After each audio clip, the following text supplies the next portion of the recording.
ضرورت ہدایت۔ چونکہ خالق کل نے انسان کو اپنی بے شمار قوتیں عطا فرما کر اس کی نیت کو آزادی مرحمت فرمائی اور آزاد بنا کے اسے اختیار کلی دے دیا تھا، اس لیے اس کی رحمت مقتضی ہوئی کہ جو حجابات ظلمت بطور امتحان اس نے انسان پر ڈالے تھے، ان کو وہ اپنے ان قوتوں کے ذریعے جو ودیت الہی تھیں دور کر کے اپنا نورانی مقام حاصل کر لے۔ لیکن یہ مقام وہ بغیر کسی سہارے کے نہ پا سکتا تھا، لہٰذا عذر رحمت و لطف ضروری ہوا کہ وہ اپنی طرف سے ایک سہارے یعنی ہادی کا انتظام فرمائے، تاکہ انسان اس کی پیروی کر کے اپنے اخلاق کی درستی کرے اور اپنے اصلی عظیم مقام تک پہنچ جائے۔ سبب فساد اخلاق۔ چونکہ جناب احدیت نے اپنی اس مخلوق کو اپنی صفات کا آئینہ بنا کر فی الجملہ مختار بھی بنایا تھا، اس لیے اس میں بنسبت دوسری مخلوقات کے جذبہ انا شدت اختیار کر گیا، جس سے اس کے ابتدائی دشمن شیطان نے بیش از بیش فائدہ حاصل کیا اور بہت بڑی حد تک اس کے اس جذبے کو غیر معتدل بنا دیا۔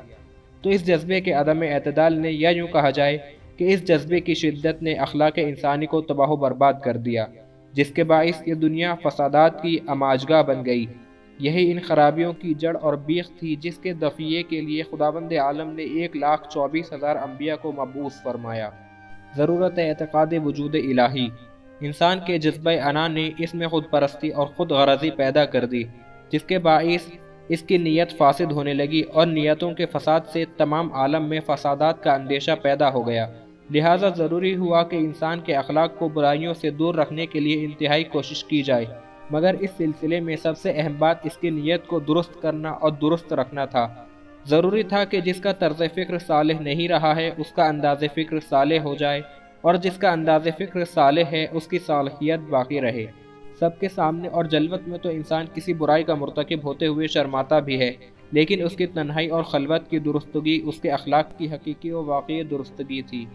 دنیا کی کوئی حکومت، خواہ وہ جمہوریت ہو یا آمریت یا شہنشاہی، بگڑے ہوئے اخلاق انسانی کی ذمہ داری نہیں لے سکتی، اس لیے کہ جلوت میں تو بے شک ہر شخص اس کے احکام کے سامنے سر تسلیم خم کرنے کے لیے مجبور ہوگا، لیکن خلوت اور تنہائی میں اس کو کون روکے گا کہ وہ کوئی کام خلاف اخلاق کریمہ عمل میں نہ لائے، اور کون اس کے سوچنے پر اور اس کے طرز فکر پر پہرے بٹھائے گا؟ ہاں، اگر انسان کو کسی ایسی ذات کے وجود کا واقعی یقین ہو جائے جو تمام تر قوتوں کا مرکز ہے اور ہر طرح بے عدیل و بے مثال و لاجواب ہے اور سب کا خالق بھی ہے،